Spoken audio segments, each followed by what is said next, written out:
भारत की शान अग्निबाण launch pad पर अपनी आखिरी उड़ान के लिए तैयार खड़ा था। देश के 800 करोड़ दांव पर लगे थे और लॉन्च में बचे थे सिर्फ 5 घंटे। लेकिन तभी अचानक रॉकेट का सिस्टम फेल हो गया। देश के सबसे बड़े वैज्ञानिक पसीने से भीग गए। किसी को समझ नहीं आ रहा था कि आखिर खराबी कहाँ है। सभी समस्या का समाधान खोजने में लगे हुए थे। तभी एक 13 साल का चाय बेचने वाला बच्चा चाय लेकर अंदर आता है। अचानक उसकी नजर मुख्य बोर्ड पर पड़ी, जहां इक्वेशन लिखी थी और बीच में प्लस का चिन्ह लगा था। लड़का चिल्लाते हुए बोला, साहब यहाँ प्लस नहीं माइनस होना चाहिए था। आग जब ऊपर उठती है तो दबाव पीछे की तरफ धक्का देता है। सब वैज्ञानिक उसे हैरान होकर देखने लगे। किसी ने कहा, ये पागल है, इसे यहां से निकालो, टाइम बर्बाद हो रहा है।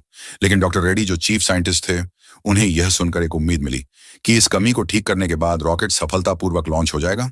दोस्तों आइए जानते हैं कि क्या वास्तव में इस कमी को ठीक करने के बाद रॉकेट सफलतापूर्वक लॉन्च हो जाएगा, या ये फिर डॉक्टर रेड्डी एक भ्रम है। और आखिर ये बच्चा कौन था और इतना कुछ कैसे जानता है। श्रीहरिकोटा का वो इलाका जहां समंदर की लहरें जमीन से टकराकर एक भयानक शोर पैदा करती हैं, आज वहां सन्नाटा था। लेकिन यह सन्नाटा सुकून वाला नहीं था। यह उस तूफान की आहट था जो भारत के सबसे बड़े अंतरिक्ष मिशन अग्निबाण को निगलने के लिए तैयार खड़ा था। इसरो के कंट्रोल रूम के अंदर देश के सबसे तेज दिमाग वाले 200 वैज्ञानिक अपनी कुर्सियों पर जमे हुए थे। मिशन लॉन्च होने में अब सिर्फ 5 घंटे बचे थे। 800 करोड़ की लागत, 5 साल की मेहनत और करोड़ों भारतीयों की उम्मीदें उस सफेद रॉकेट के अंदर बंद थीं जो लॉन्च पैड पर शान से खड़ा था। तभी अचानक एक लाल लाइट जलने लगी। डेटा मॉनिटर्स पर ग्राफ तेजी से गिरने लगे।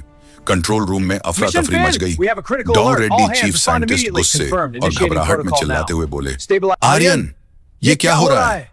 प्रेशर वाल्व का डेटा मिसमैच क्यों दिखा रहा है? हमने कल रात ही सारे चेक पूरे किए थे। आर्यन जो जूनियर साइंटिस्ट था, पसीने से भीगते हुए बोला, सर पता नहीं कैसे, लेकिन बूस्टर इंजन के फ्यूल इंजेक्शन रेट में एक बहुत छोटा सा अंतर आ रहा है। यह सिर्फ 0.0004 का अंतर है, लेकिन इस रफ्तार पर यह रॉकेट को हवा में ही फाड़ सकता है। हमारा सुपर कंप्यूटर इस एरर को फिक्स नहीं कर पा रहा है क्योंकि यह एक रैंडम वेरिएबल है। डॉ रेड्डी ने अपनी घड़ी देखी। समय रेत की तरह हाथ से फिसल रहा था। वो बोले, अगले 20 मिनट में यह गुत्थी नहीं सुलझी तो लॉन्च को अबाउट करना पड़ेगा। और इसका मतलब था देश की हार।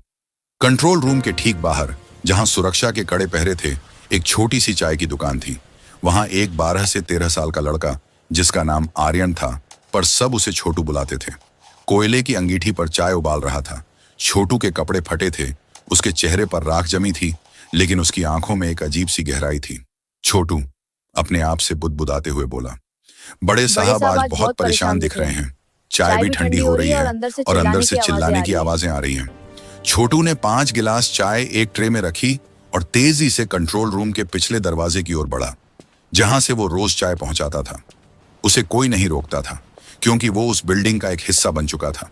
लेकिन उसे क्या पता था कि आज वो सिर्फ चाय पहुंचाने नहीं, बल्कि इतिहास बदलने जा रहा है। अंदर का माहौल ऐसा था जैसे कोई युद्ध हारने वाला हो। बड़े बड़े वैज्ञानिक अपने सिर पकड़े बैठे थे। दीवारों पर लगी विशाल स्क्रीन पर गणित के हजारों फॉर्मूले किसी मकड़ी के जाल की तरह उलझे हुए थे।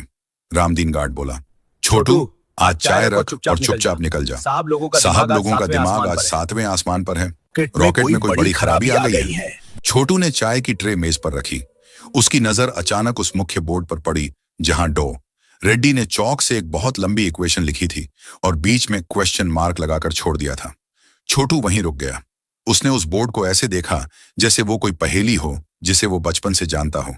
उसके दिमाग में चाय उबलने की आवाज, भाप का दबाव और अंगीठी की आग के सारे कैलकुलेशन एक साथ दौड़ने लगे। छोटू धीरे से बोला, साहब यहाँ प्लस होना चाहिए था। नहीं, माइनस होना चाहिए था। आग जब ऊपर उठती है तो दबाव पीछे की तरफ धक्का देता है। वहां खड़े एक जूनियर इंजीनियर ने छोटू को सुना और उसे जोर से धक्का देते हुए बोला, ए चाय वाले, तू अपनी चाय बेच, हमें रॉकेट साइंस मत सिखा, भाग यहां से। छोटू गिरते गिरते बचा। उसके हाथ से कोयले का एक टुकड़ा नीचे फर्श पर गिर गया। डॉ रेड्डी, जो अब तक हार मान चुके थे, उनकी नजर उस लड़के पर पड़ी जिसकी आंखों में कोई डर नहीं था, बल्कि एक चुनौती थी। डॉ रेड्डी ने कहा, रुको, क्या बोल रहे थे तुम? फिर से बोलो। पूरे हॉल में सन्नाटा छा गया। सब हैरान थे कि देश का सबसे बड़ा वैज्ञानिक एक चाय बेचने वाले बच्चे से क्या पूछ रहा है। कंट्रोल रूम में मौजूद हर शख्स उठे सांसें और धीरे धीरे छोटू की तरफ बढ़े। छोटू के हाथ में अब भी वो कोयले का काला टुकड़ा था। बेटा, जिसे तुमने अभी कुछ कहा, दबाव और आग के बारे में, फिर से कहो। छोटू थोड़ा हिचकिचाते हुए बोला, साहब, मैं पढ़ा लिखा तो नहीं हूं, लेकिन रोज अपनी दुकान पर देखता हूं, जब केतली की ढक्कन पर भाप का जोर पड़ता है तो ढक्कन नाचने लगता है। अगर मैं केतली की नली को थोड़ा दबा दूं तो भाप पीछे से ढक्कन को उड़ा देती है। आपके उस बोर्ड पर जो लिखा है उसमें आग का दबाव बाहर निकल रहा है, लेकिन हवा उसे अंदर की तरफ धकेल रही है। अगर आप उस प्लस को माइनस कर दें तो गणित बैठ जाएगा। न वहां खड़े इंजीनियर आपस में कानाफूसी करने लगे।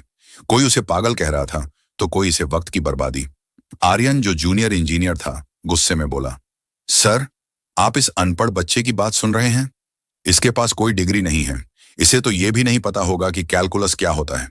डॉ रेड्डी ने कहा, चुप रहो आर्यन, डिग्री ने हमें यहां तक पहुंचाया है, लेकिन यह बच्चा वो देख रहा है जिसे हम अपनी ईगो की वजह से नहीं देख पा रहे।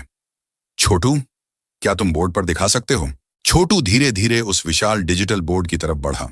उसके फटे हुए कपड़े और हाथ में कोयला देखकर ऐसा लग रहा था जैसे कोई चित्रकार अपनी सबसे बड़ी कलाकृति बनाने जा रहा हो।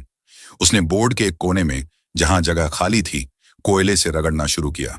छोटू ने कोई फॉर्मूला नहीं लिखा, उसने एक नक्शा बनाया, एक ऐसा नक्शा जो रॉकेट के इंजन के अंदरूनी दबाव को दर्शाता था। उसने कोयले से 3 घेरे बनाए और उनके बीच से एक टेढ़ी लकीर खींच दी। उसने दिखाया कि ईंधन किस तरह मुड़कर वापस आ रहा है, जिससे बैक प्रेशर बन रहा है। छोटू ने कहा, साहब, यहां देखिए, ये जो लकीर है यह गलत जगह मुड़ रही है, इसी वजह से आपका कंप्यूटर एरर दिखा रहा है। डॉ रेड्डी की आंखें अचानक फैल गईं। उन्होंने तुरंत अपने चश्मे को ठीक किया और उस नक्शे को गौर से देखा। उनकी दिमागी बत्तियां जल उठीं।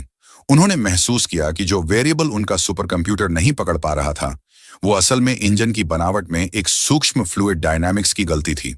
डॉ रेड्डी चिल्लाते हुए बोले, आर्यन, तुरंत सिमुलेशन मॉड्यूल खोलो, छोटू के बताए पैरामीटर्स को माइनस वैल्यू के साथ इनपुट करो, अभी। आर्यन ने झिझकते हुए कीबोर्ड पर उंगलियां चलाईं। पूरे हॉल में कंप्यूटर के पंखों की आवाज गूंज रही थी। स्क्रीन पर एक लोडिंग बार चलने लगा। 10%, 40%, 80%। अचानक स्क्रीन पर लिखा आया, एरर रिजॉल्व्ड, ट्रेजेक्टरी स्टेबलाइज्ड। गलती सुधर गई, रास्ता स्थिर है। पूरे कंट्रोल रूम में जैसे बिजली दौड़ गई। जो काम 200 वैज्ञानिक 2 दिनों से नहीं कर पाए थे, वो एक 13 साल के बच्चे ने कोयले के एक टुकड़े से कर दिखाया था। डॉ रेड्डी ने अपनी सीट पर गिरते हुए एक गहरी सांस ली। उनकी आंखों में खुशी के आंसू थे। डॉ रेड्डी ने कहा, मिरेकल, ये एक चमत्कार है। छोटू, तुमने आज सिर्फ एक रॉकेट नहीं बल्कि भारत की इज्जत बचा ली है। लेकिन छोटू के चेहरे पर कोई गर्व नहीं था। वो बस अपनी खाली चाय की ट्रे उठाने लगा। उसने बहुत मासूमियत से कहा, साहब, काम हो गया हो तो मैं जाऊं? मां इंतजार कर रही होगी, उसकी दवाई का वक्त हो गया है। डॉ रेड्डी का दिल भर आया। उन्होंने छोटू का हाथ पकड़ा और उसे अपनी कुर्सी पर बिठा दिया। उन्होंने कहा, नहीं बेटा, आज तुम कहीं नहीं जाओगे। आज तुम इस मिशन के सबसे बड़े गवाह बनोगे। तभी कंट्रोल रूम का मुख्य दरवाजा खुला और सिक्योरिटी हेड अंदर आए। उन्होंने कहा, सर, लॉन्चिंग में सिर्फ 60 मिनट बचे हैं। प्रधानमंत्री कार्यालय से फोन है, वो अपडेट मांग रहे हैं। डॉ रेड्डी, उन्हें कह दीजिए कि रॉकेट उड़ने के लिए तैयार है, और ये भी कहिए कि आज इस रॉकेट का असली पायलट हमें मिल गया है। लेकिन कहानी यहां खत्म नहीं हुई।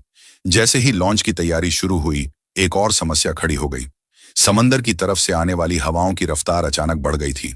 अगर रॉकेट अभी लॉन्च नहीं हुआ तो अगला लॉन्च विंडो 6 महीने बाद आएगा। कंट्रोल रूम की खिड़कियों के बाहर समंदर की लहरें अब ऊंची उठ रही थीं। तेज हवाओं के झोंके श्रीहरिकोटा के तट से टकरा रहे थे। रडार स्क्रीन पर लाल निशान उभर रहे थे, जो इस बात का संकेत थे कि मौसम का मिजाज बिगड़ चुका है। आर्यन बोला, सर, हवा की रफ्तार 70 किलोमीटर प्रति घंटा पार कर गई है। हमारे स्टैंडर्ड ऑपरेटिंग प्रोसीजर के हिसाब से इस मौसम में लॉन्च करना आत्मघाती होगा। रॉकेट टेक ऑफ के वक्त डगमगा सकता है। डॉ रेड्डी ने माथे का पसीना पोंछा। उन्होंने छोटू की तरफ देखा, जो अभी भी चीफ साइंटिस्ट की कुर्सी पर बैठा उन जटिल ग्राफ्स को देख रहा था। छोटू की नजरें स्क्रीन पर जम गई थीं। वह डरा हुआ नहीं था, बल्कि कुछ सोच रहा था। डॉ रेड्डी ने पूछा, छोटू, क्या देख रहे हो? साहब, हवा दुश्मन नहीं है, हवा तो बस रास्ता ढूंढ रही है, जैसे पतंग उड़ती है ना। अगर हम डील दें तो वो कट जाती है, लेकिन अगर सही वक्त पर खिंचाव दें तो वो हवा के सीने को चीर कर ऊपर निकल जाती है। नैरेटर डॉ। रेड्डी को समझ आ गया कि छोटू क्या कहना चाहता है। छोटू का गणित सिर्फ किताबी नहीं था, उसने कुदरत के नियमों को अपनी आंखों से देखा था। लेकिन तभी कंट्रोल रूम के कोने में बैठा एक वरिष्ठ वैज्ञानिक, जो अब तक चुप था, गुस्से में उठा। वरिष्ठ वैज्ञानिक, ये पागलपन है रेड्डी। तुम एक बच्चे की बातों में आकर 800 करोड़ का प्रोजेक्ट और देश की इज्जत दांव पर लगा रहे हो। अगर ये फेल हुआ तो हम सबको जेल होगी। ये बच्चा क्या जानेगा एरोडायनामिक्स के बारे में। हॉल में फिर से बहस छिड़ गई। तभी छोटू खड़ा हुआ। उसकी आंखों में इस बार आंसू थे, लेकिन उसकी आवाज पत्थर जैसी मजबूत थी। छोटू साहब, आप मुझे अनपढ़ कह रहे हैं ना? हाँ, मैं स्कूल नहीं गया, लेकिन मेरे बापू इसी इसरो की कैंटीन में काम करते थे। वो रोज रात को मुझे अपनी पुरानी साइकिल पर बैठाकर यहाँ लाते थे और दूर से उस रॉकेट को दिखाते थे। वो कहते थे, छोटू, एक दिन तू भी ऐसा ही बड़ा जहाज बनाएगा जो बादलों के पार जाएगा। उसने आगे कहा, 3 साल पहले बापू एक फैक्ट्री एक्सीडेंट में चले गए। उस दिन भी बहुत तेज तूफान था। लोगों ने कहा कुदरत का कहर है, लेकिन मैं जानता था वो मशीन की गलती थी। तब से मैंने कसम खाई कि मैं मशीनों की भाषा सीखूंगा ताकि किसी और का बापू उनसे ना छिने। मैंने स्कूल नहीं देखा, पर बापू की छोड़ी हुई पुरानी साइंस की किताबों को 1000 बार पढ़ा है। पूरे कंट्रोल रूम में सन्नाटा छा गया। वो वैज्ञानिक जो छोटू का मजाक उड़ा रहे थे, उन्होंने अपनी नजरें झुका ली। डॉ। रेड्डी ने छोटू के कंधे पर हाथ रखा। उन्हें अब अपनी टीम पर नहीं, उस 13 साल के बच्चे के अनुभव पर भरोसा था। डॉ। रेड्डी ने कहा, आर्यन, कंप्यूटर को कमांड दो। एंगल ऑफ अटैक को 2 डिग्री झुकाएंगे। हम हवा से लड़ेंगे नहीं, हम हवा के दबाव का इस्तेमाल लिफ्ट के लिए करेंगे। ठीक वैसे ही जैसे छोटू की पतंग उड़ती है। समय तेजी से भाग रहा था। लॉन्च में सिर्फ 15 मिनट बचे थे। समंदर की तरफ से एक बहुत बड़ा चक्रवात सक्रिय हो रहा था। अगर अगले 10 मिनट में रॉकेट नहीं उड़ा तो मिशन हमेशा के लिए रुक जाएगा। डॉ। रेड्डी ने माइक उठाया और उनकी आवाज पूरे श्रीहरिकोटा में गूंज उठी। All stations, this is flight director. We are go for launch. Countdown starts now. Chhotu की नजरें स्क्रीन पर टिकी थीं। उसने कोयले से अपने हाथ पर कुछ नंबर लिख रखे थे। वह मन ही मन हिसाब लगा रहा था। रॉकेट के इंजनों में आग लग चुकी थी। जमीन कांप रही थी। छोटू बुदबुदाते हुए बोला, उड़ जा, आज ये बादल तेरा रास्ता नहीं रोक पाएंगे। नैरेटर 10, 9, 8, 7। रॉकेट के निचले हिस्से से सफेद धुएं का विशाल पहाड़ निकला। पूरा कंट्रोल रूम हिल रहा था। 3, 2, 1, जय हिंद। रॉकेट ने जमीन छोड़ी, लेकिन जैसे ही वो 500 मीटर की ऊंचाई पर पहुंचा, हवा का एक भयानक झोंका उससे टकराया। रॉकेट बाईं ओर झुकने लगा। स्क्रीन्स पर वार्निंग की लाइटें जलने लगी। आर्यन चिल्लाते हुए बोला, सर, रॉकेट कंट्रोल खो रहा है, ये क्रैश हो जाएगा। कंट्रोल रूम के अंदर हर किसी का चेहरा सफेद पट्टी DDH चुका था। विशाल स्क्रीन पर अग्निबाण रॉकेट साफ तौर पर बाईं ओर झुकता हुआ दिख रहा था। 800 करोड़ की संपत्ति और देश का मान सम्मान उस वक्त एक पतले धागे से लटका हुआ था। आर्यन घबराहट में चिल्लाते हुए बोला, सर, विंड शेयर हमारी लिमिट से बाहर जा चुका है। थ्रस्ट वेक्टरिंग काम नहीं कर रही है। रॉकेट का संतुलन बिगड़ा रहा है। अगर हमने अभी इसे डिस्ट्रॉय नहीं किया तो यह रिहायशी इलाके में गिर सकता है। डॉ। रेड्डी का हाथ सेल्फ डिस्ट्रक्ट बटन की ओर बढ़ा। उनकी आंखें बंद थीं। वो अपनी पूरी जिंदगी की मेहनत को राख होते देखने वाले थे। तभी एक आवाज गूंजी।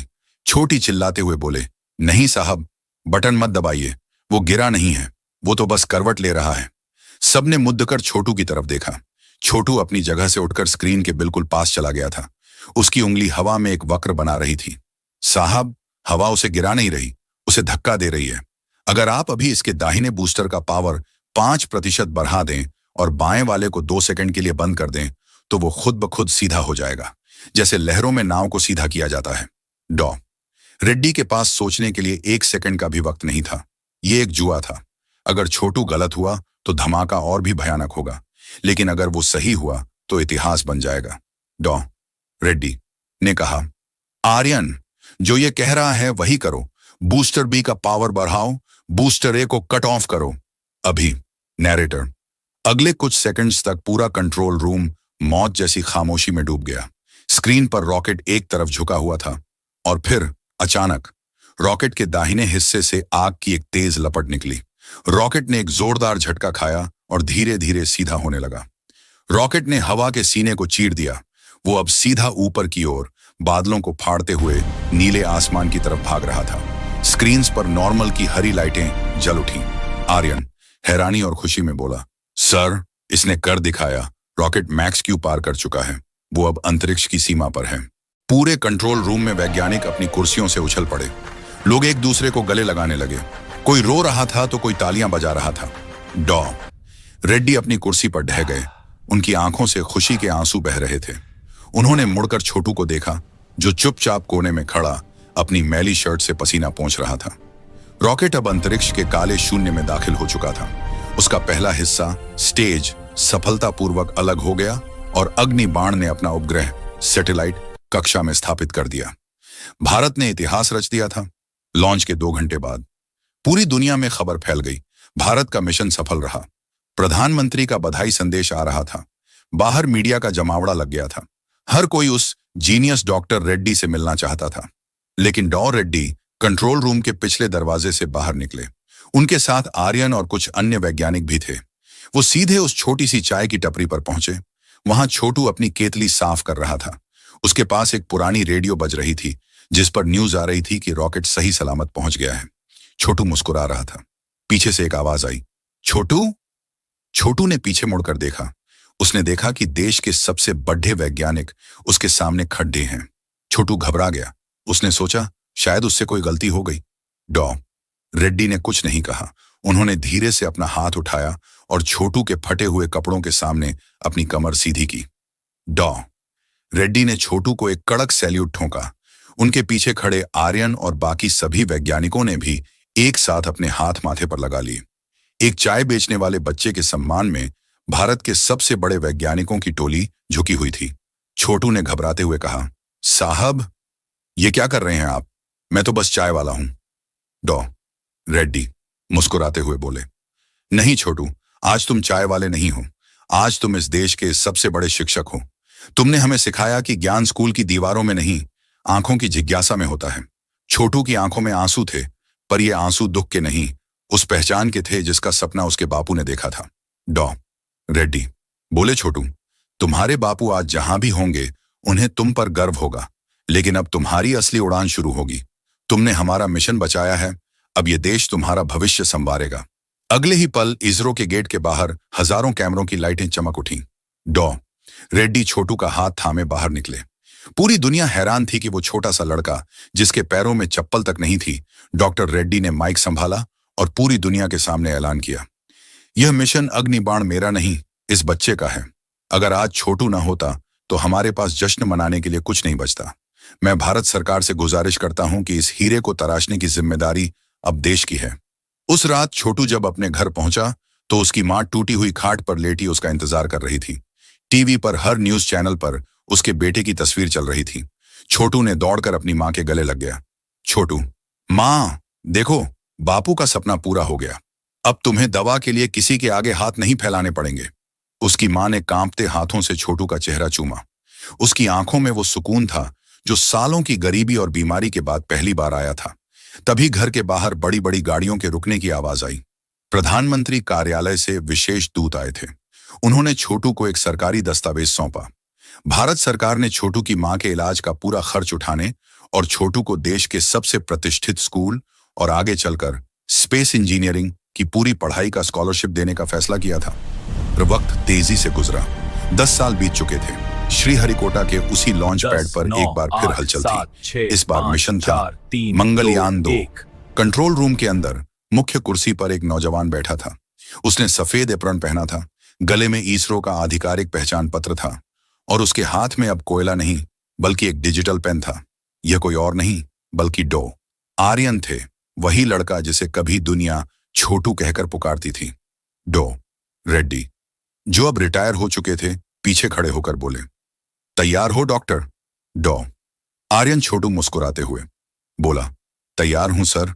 इस बार कैलकुलेशन में कोई प्लस या माइनस की गलती नहीं है। रॉकेट ने एक बार फिर आसमान का सीना चीर दिया, लेकिन इस बार छोटू चाय लेकर नहीं बल्कि कमान लेकर खड़ा था। उसने साबित कर दिया था कि हुनर महलों या बड़ी डिग्रियों की जागीर नहीं है। हुनर तो उस कोयले जैसा है जो तपकर हीरा बन जाता है। आज भी इसरो की उस टपरी पर एक नई पीढ़ी चाय पीती है और दुकानदार बड़े गर्व से उस जमीन की तरफ इशारा करता है जहां कभी एक बच्चे ने कोयले से देश की किस्मत लिखी थी। नैरेटर: तो दोस्तों, अगर आपके पास भी कोई सपना है तो उसे छोटा मत समझिए। याद रखिए, समंदर की बड़ी लहरें भी किनारे की छोटी सी रेत से ही अपनी दिशा बदलती हैं। काबिलियत को पहचानिए, उसे जगाइए और दुनिया को दिखा दीजिए कि आप क्या कर सकते हैं। आपको यह कहानी कैसी लगी, हमें कमेंट में जरूर बताना, और आप इस वीडियो को देश के किस कोने से देख रहे हो यह भी जरूर बताना, ताकि हमें पता चल सके कि हमारी कहानी कहां कहां से सुनी जा रही है। धन्यवाद, मिलते हैं अगली कहानी के साथ।